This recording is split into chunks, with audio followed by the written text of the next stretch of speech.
Hello everyone, good morning. Welcome to Knowledge Account. 18th জানুয়ারি 2026 এর current অ্যাফেয়ার্সগুলো নিয়ে আমরা discuss করব উইথ স্ট্যাটিস্টিকে। প্রথম প্রশ্ন, 2026 সালের জানুয়ারিতে ইয়েমেনের নতুন প্রধানমন্ত্রী হিসাবে কে নিযুক্ত হয়েছেন? সায়া মোহসেন জিন্দানি 2026 সালের জানুয়ারিতে ইয়েমেনের নতুন প্রধানমন্ত্রী হিসাবে নিযুক্ত হয়েছেন। ইয়েমেন মধ্যপ্রাচ্যেরই একটা দেশ, আরব উপদ্বীপের দক্ষিণ পশ্চিম প্রান্তে রয়েছে। রাজধানীর নাম সানা, মুদ্রা ইয়েমেনি রিয়াল, সরকারি ভাষা আরবি, মহাদেশ এশিয়া। প্রধানমন্ত্রী সালেম সালেহ বিন ব্রাইক। আচ্ছা, নলেজ অ্যাকাউন্ট অ্যাপে তোমাদের প্রত্যেক মাসের পিডিএফগুলো অ্যাভেলেবেল রয়েছে। তোমরা চাইলে এখান থেকে গিয়ে প্রত্যেক মাসের কারেন্ট অ্যাফেয়ার্স ইবুক সেকশন থেকে কালেক্ট করতে পারবে। এছাড়া অন্যান্য জিকের পিডিএফ সেগুলো এই ইবুক সেকশন থেকে তোমরা কালেক্ট করতে পারো নলেজ অ্যাকাউন্ট অফিসিয়াল অ্যাপের। এছাড়াও নলেজ অ্যাকাউন্ট অফিসিয়াল অ্যাপে বর্তমানে যে ব্যাচগুলো চলছে সেগুলোর ব্যাপারেও তোমাদের একবার বলে দিই। জেনারেল স্টাডিজ ফাউন্ডেশন ব্যাচ, যে কোনো পরীক্ষার জন্য জিএসের ব্যাচ। জেনারেল কম্বাইন্ড ব্যাচটা প্রত্যেকটা সাবজেক্ট প্রত্যেকটা এক্সামকে ফোকাস করে, মানে তোমরা সেন্ট্রাল এবং স্টেট সমস্ত সরকারি চাকরির পরীক্ষার জন্য জেনারেল কম্বাইন্ড ব্যাচে পুরো সিলেবাসটা পাবে। Railway foundation batch 2, WBP KP foundation batch 5, Talim batch KP constable main পরীক্ষার জন্য, WBP SI main batch foundation, এটা চলছে অলরেডি। এগুলো সবকটা নতুন, নিচেরগুলো সবকটা চলছে। Upper primary TET batch, WBSSC group C group D batch. তোমরা চাইলে এগুলো তো যুক্ত হতে পারো আমাদের সাথে। এই নিয়ে কিছু কোয়ারিজ থাকলে এই নম্বরে তোমরা হোয়াটসঅ্যাপ অথবা কল করে নিও। চলে আসবো সেকেন্ড কোয়েশ্চেনে। সম্প্রতি ভারতের কোন অভয়ারণ্যটির নাম পরিবর্তন করে প্রজাপতি অভয়ারণ্য বা বাটারফ্লাই স্যাংচুয়ারি রাখা হয়েছে? আরালাম ওয়াইল্ড লাইফ স্যাংচুয়ারি। এটা রয়েছে কোথায়? কান্নুর জেলার আরালাম ওয়াইল্ড লাইফ স্যাংচুয়ারি। এটার নাম চেঞ্জ করে আরালাম বাটারফ্লাই স্যাংচুয়ারি রাখা হয়েছে। এই অঞ্চলে প্রচুর পরিমাণে বিভিন্ন প্রজাতির প্রজাপতি পাওয়া যায়। এটা কেরালা রাজ্যে রয়েছে, আর কেরালা রাজ্যের প্রথম ডেডিকেটেড প্রজাপতি অভয়ারণ্য। প্রজাপতি এবং তাদের বাসস্থান রক্ষা করা, জীববৈচিত্র্য সংরক্ষণ এবং পরিবেশ বান্ধব পর্যটন বা ইকো ট্যুরিজম প্রচার করা হচ্ছে এর উদ্দেশ্য। এরপর মেঘালয় হাইকোর্টের প্রথম মহিলা প্রধান বিচারপতি হিসাবে কে নিযুক্ত হয়েছেন? বিচারপতি রেপ্তি মোহিতে দেরে মেঘালয় হাইকোর্টের প্রথম মহিলা প্রধান বিচারপতি হয়েছেন। 2026 সালের জানুয়ারি মাসে বিচারপতি রেপ্তি মোহিতে দেরে মেঘালয় হাইকোর্টের প্রথম মহিলা বিচারপতি হয়েছেন, শপথ গ্রহণ করেছেন। এর আগে বোম্বে হাইকোর্টের বিচারপতি ছিলেন ইনি। বিচারপতি সৌমেন সেনের জায়গায় তিনি এসেছেন। সৌমেন সেন কেরালা হাইকোর্টে বদলি হয়েছেন। ভারতীয় সংবিধানের 217 নম্বর অনুচ্ছেদ অনুযায়ী রাষ্ট্রপতি হাইকোর্টের বিচারপতিদেরকে নিয়োগ করেন। 2026 সালে অনুষ্ঠিতব্য ভারতের প্রথম ইউসিআই স্বীকৃত পুনে গ্র্যান্ড ট্যুর এর গুডউইল অ্যাম্বাসাডর কে হয়েছেন? এমএস ধোনি। এটা ভারতের মাটিতে অনুষ্ঠিত প্রথম আন্তর্জাতিক সাইক্লিং রেস যেটা ইউসিআই এর স্বীকৃতি পেয়েছে। বিশ্ব সাইক্লিং মানচিত্রে ভারতের অবস্থান দৃঢ় করা এবং তরুণদের এই খেলায় উৎসাহিত করার লক্ষ্যে একটা 5 দিনব্যাপী আন্তর্জাতিক সাইক্লিং টুর্নামেন্ট। ভারতের প্রথম সাইক্লিং প্রতিযোগিতা যেটা ইউনিয়ন সাইক্লিস্ট ইন্টারন্যাশনাল 2.2 ক্যাটাগরির মর্যাদা পেয়েছে। এটা 19শে জানুয়ারি থেকে 23শে জানুয়ারি 2026 পর্যন্ত পুনেতে হবে। ভারত থেকে দুটো দল, ইন্ডিয়ান ন্যাশনাল টিম আর ইন্ডিয়ান ডেভেলপমেন্ট টিম, এই দুটো টিম অংশগ্রহণ করছে। ন্যাশনাল টিমের নেতৃত্বে রয়েছেন প্রখ্যাত সাইক্লিস্ট নবীন জন। এরপর 2026 সালে কোন রাজ্য সরকার ডিজিটাল প্ল্যাটফর্মে বহুভাষিক এআই যুক্ত করতে ভাষিনী বিভাগের সাথে চুক্তি করেছে? ভাষিনী বিভাগের সাথে চুক্তি করেছে রিসেন্টলি মধ্যপ্রদেশ। প্রযুক্তি নির্ভর শাসন ব্যবস্থাকে আরও সহজ করতে ডিজিটাল ইন্ডিয়া ভাষিনী বিভাগের সাথে চুক্তি স্বাক্ষর করেছে। ভোপালে আয়োজিত রিজিওনাল এআই ইম্প্যাক্ট কনফারেন্স 2026 এটা হয়েছে কোথায়? ভোপালে। তো এই কনফারেন্সে এই মেমোরান্ডাম অফ আন্ডারস্ট্যান্ডিং স্বাক্ষরিত হয়েছে। ভাষাগত বাধা দূর করে গ্রামীণ আর বয়স্ক মানুষদের কাছে ডিজিটাল সরকারি পরিষেবা পৌঁছে দেওয়াটাই এটার মূল লক্ষ্য। যারা পড়তে বা লিখতে পারেন না তারা যেন শুধু কথা বলে, মানে ভয়েস, এআই ভয়েস দিয়ে সরকারি তথ্য স্কিম সম্পর্কে জানতে পারেন। ভাষিনী হচ্ছে একটা ভারতের ন্যাশনাল এআই প্ল্যাটফর্ম যেটা টেক্সট এবং স্পিচকে এক ভাষা থেকে অন্য ভাষায়, মানে অন্য ভারতীয় ভাষাতে রূপান্তর করতে সাহায্য করে।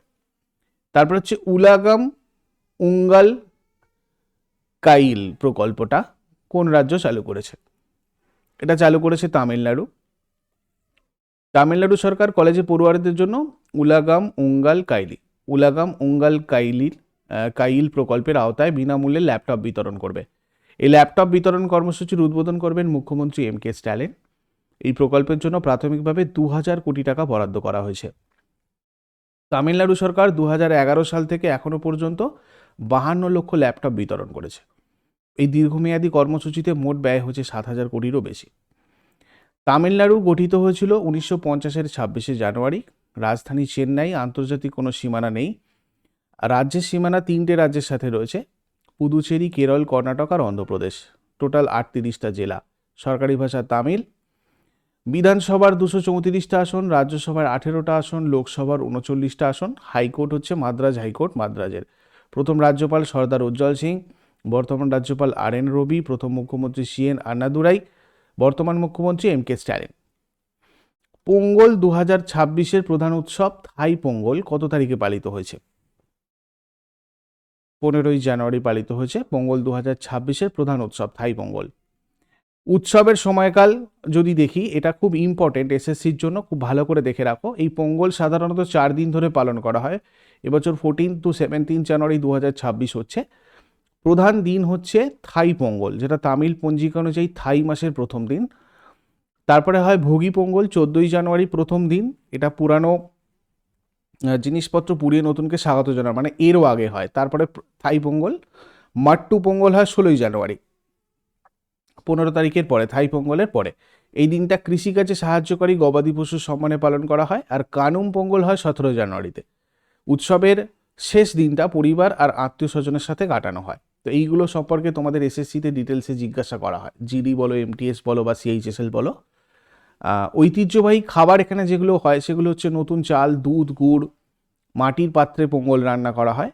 পাত্র থেকে খাবার উথলে পড়াকে পোঙ্গল উথম বলা হয়। এটা একটা ওদের সমৃদ্ধির প্রতীক। তারপরে তোমার সরস মেলার মূল উদ্দেশ্য কি? সরস মেলার মূল উদ্দেশ্য হচ্ছে নারী উদ্যোক্তা আর স্বসহায়ক গোষ্ঠীর অর্থনৈতিক ক্ষমতায়ন। গুন্টুর, অন্ধ্রপ্রদেশের গুন্টুরে ন্যাশনাল লেভেল সরস মেলা 2026 আয়োজিত হবে। আয়োজক মানে ঘোষণা করেছে কৃষি আর গ্রামীণ উন্নয়ন এবং যোগাযোগ কেন্দ্রীয় রাজ্যমন্ত্রী। 6 জানুয়ারি থেকে 18 জানুয়ারি পর্যন্ত তোমার হচ্ছে এটা চলছে, মানে আজকে পর্যন্ত। নারীর সামাজিক আর অর্থনৈতিক ক্ষমতায়ন এবং সুস্থায়ী জীবিকা উন্নয়ন, প্রায় 300 নারী শিল্প এবং উদ্যোক্তা 21টা রাজ্য আর কেন্দ্রশাসিত অঞ্চল থেকে এখানে অংশগ্রহণ করছে। সেলফ হেল্প গ্রুপ এবং DWCRA গ্রুপগুলোকে জাতীয় স্তরে বাজার এবং আধুনিক প্রোডাক্ট স্ট্যান্ডার্ড সম্পর্কে জ্ঞান প্রদান করা লক্ষ্যে বা উদ্দেশ্যে এই জিনিসটা করা আর কি, সরস মেলা 2026। এরপরে সম্প্রতি কোনো ভারতীয় পর্বতারোহী দক্ষিণ আমেরিকার সর্বোচ্চ শৃঙ্গ মাউন্ট অ্যাকনগুয়া জয় করেছেন। সম্প্রতি কোন ভারতীয় পর্বতারোহী দক্ষিণ আমেরিকার সর্বোচ্চ শৃঙ্গ মাউন্ট অ্যাকনগুয়া এটা করেছেন রিসেন্টলি অরিত্র রয়। ভারতীয় পর্বতারোহী ইনি একজন। আর এশিয়ার বাইরে বিশ্বের উচ্চতম পাহাড় মাউন্ট অ্যাকনগুয়া ইনি সফলভাবে জয় করেছেন। এর উচ্চতা প্রায় 6961 মিটার। দক্ষিণ আমেরিকার আর্জেন্টিনা দেশের আন্দিজ পর্বতমালাতে এটা রয়েছে। বিশ্বের 7টা মহাদেশের সর্বোচ্চ শৃঙ্গ 7 সামিটসের এটা একটা। এরপর রাজস্থানের প্রথম সম্পূর্ণ জৈব বা অর্গ্যানিক গ্রাম পঞ্চায়েত কোনটা? বামনওয়াস কাঁকর পঞ্চায়েত। এটা সম্পূর্ণ জৈব গ্রাম হওয়ার মানে গৌরব অর্জন করেছে। পঞ্চায়েতের অধীনে থাকা মোট 7টা গ্রামই রাসায়নিক মুক্ত চাষাবাদের আওতায় এসেছে। এই ধরনের গ্রামগুলোর মানে মেন লক্ষ্য থাকে ক্ষতিকারক রাসায়নিক সার আর কীটনাশকের ব্যবহার বন্ধ করে মাটির উর্বরতা রক্ষা করা এবং স্বাস্থ্যকর খাদ্য উৎপাদন করা। রাজস্থান গঠিত হয়েছিল 1956-এর 1 নভেম্বর। রাজস্থান দিবস 30 মার্চ পালন করা হয়। রাজধানী জয়পুর। আন্তর্জাতিক সীমানা পাকিস্তানের সাথে রয়েছে। আর রাজস্থানের 5টা রাজ্যের সাথে সীমানা রয়েছে: পাঞ্জাব, হরিয়ানা, উত্তরপ্রদেশ, মধ্যপ্রদেশ এবং গুজরাট। উত্তরে পাঞ্জাব, উত্তর পূর্বে হরিয়ানা আর উত্তরপ্রদেশ, পূর্বে মধ্যপ্রদেশ, দক্ষিণ পশ্চিমে গুজরাট, পশ্চিম আর উত্তর পশ্চিমে পাকিস্তানের সিন্ধু আর পাঞ্জাব প্রদেশ। আর সরকারি ভাষা হচ্ছে হিন্দি। বিধানসভার 200টা আসন, রাজ্যসভার 10টা আসন, লোকসভার 25টা আসন। হাইকোর্ট হচ্ছে রাজস্থান হাইকোর্ট যোধপুর, মহকুমা জয়পুর। প্রথম রাজ্যপাল গুরুমুখ নিহাল সিং, বর্তমান রাজ্যপাল হরিভাউ কিষাণ রাও বাগদে, প্রথম মুখ্যমন্ত্রী হীরালাল শাস্ত্রী, বর্তমান মুখ্যমন্ত্রী ভজনলাল শর্মা। আর টোটাল 33টা জেলা রয়েছে। State animal chinkara and camel. Godawan great Indian bustard হচ্ছে তোমার state bird. State tree khejri. Ghoomar, Chakri, Gangaur, ঝুলনলীলা, Jhuma, সুইসিনী, ঘাপাল, Kalbelia এগুলো এখানকার ফোক ডান্সেস। ন্যাশনাল পার্ক যদি দেখি রণথম্বর, সরিষ্কা, ডেজার্ট, কেওলাদেও এগুলো এখানকার ন্যাশনাল পার্ক। এরপর সুখাতমে জাতীয় পুরস্কার কোন ক্ষেত্রের সাথে যুক্ত?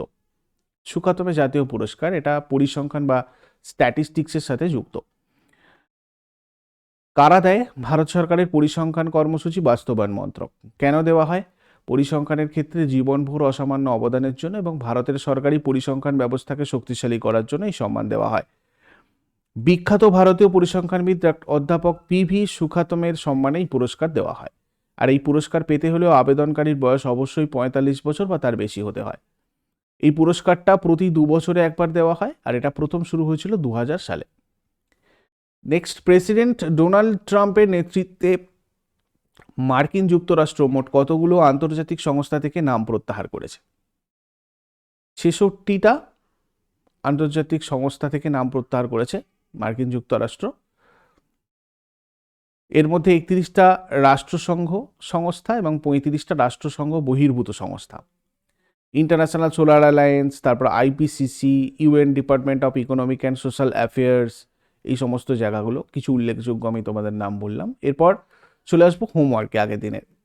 কোন রাজ্যে সহ্যাদ্রি পর্বতমালা রয়েছে? মহারাষ্ট্র। আইরিশ মানব শরীরের কোন অংশে অবস্থিত? চোখে রয়েছে। আজকে তোমাদের জন্য হোমওয়ার্ক থাকবে নৃত্যশিল্পী যামিনী কৃষ্ণমূর্তি কোন শাস্ত্রীয় নৃত্যের সাথে জড়িত এবং ওস্তাদ বিন্দা খান কোন যন্ত্রের সাথে যুক্ত। শেষকালে কমেন্টে এগুলো জানাও উত্তরগুলো। চটপট আগের দিনেরগুলো কুইক রিভাইজ করে নেব। যারা যারা লাইভে রয়েছে অ্যান্সার করার চেষ্টা করো। 17 জানুয়ারি 2026 এর কারেন্ট অ্যাফেয়ার্স। 2026 সালের নয়াদিল্লি বিশ্ব বইমেলা কোথায় আয়োজিত হচ্ছে? ভারত মণ্ডপম। 2026 সালের জানুয়ারিতে কাকে ইন্দো তিব্বত সীমান্ত পুলিশ বা ITBPর নতুন ডিরেক্টর জেনারেল হিসেবে নিযুক্ত করা হয়েছে? সত্যজিৎ সিং কাপুর। সম্প্রতি মিজোরামে আবিষ্কৃত নতুন সাপের প্রজাতিটির নাম কি? ক্যালামারিয়া মিজোরামেন্সিস। 2026 সালের ইন্ডিয়া এনার্জি উইক কোথায় অনুষ্ঠিত হতে চলেছে? গোয়া। 2026 সালের ওয়ার্ল্ড ইকোনমিক ফোরামের বার্ষিক সম্মেলন কোথায় অনুষ্ঠিত হবে? সুইজারল্যান্ডের দাভোসে। সম্প্রতি পরমাণু শক্তি নিয়ন্ত্রণ পর্ষদের চেয়ারম্যান হিসাবে কে দায়িত্ব গ্রহণ করেছেন? শ্রী AK বালাসুব্রহ্মণ্যম। 2026 সালে IEEE এর সর্বোচ্চ সম্মান মেডেল অফ অনার কাকে প্রদান করা হয়েছে? Jensen Huang. সম্প্রতি প্রয়াত মাধব গ্যাডগিল কোন ক্ষেত্রের সাথে যুক্ত ছিলেন? বাস্তুবিদ্যা আর পরিবেশ বিজ্ঞান। ব্রিটিশ জুনিয়র ওপেন 2026-এ অনাহত সিং কোন পদক জিতেছেন? রূপোর পদক। প্রতি বছর 5 জানুয়ারি জাতীয় পাখি দিবস পালিত হয়। 2026 সালে জাতীয় পাখি দিবসের থিম কি ছিল? A bird in flight is poetry in motion. এগুলো ছিল আগের দিনের কোয়েশ্চেন্স। ইউজফুল বলে মনে হলে অবশ্যই লাইক করো, বন্ধুদের সাথে শেয়ার করো। আর যারা নতুন রয়েছে প্রতিদিন সকাল 6টার সময় ডেইলি কারেন্ট অ্যাফেয়ার্সের আপডেটের জন্য নলেজ অ্যাকাউন্টকে সাবস্ক্রাইব করে বেল আইকন প্রেস করে অলে ক্লিক করে রাখো। নেক্সট ক্লাসে আবার সবার সাথে কথা হচ্ছে। Thank you so much. Take care. Have a great day.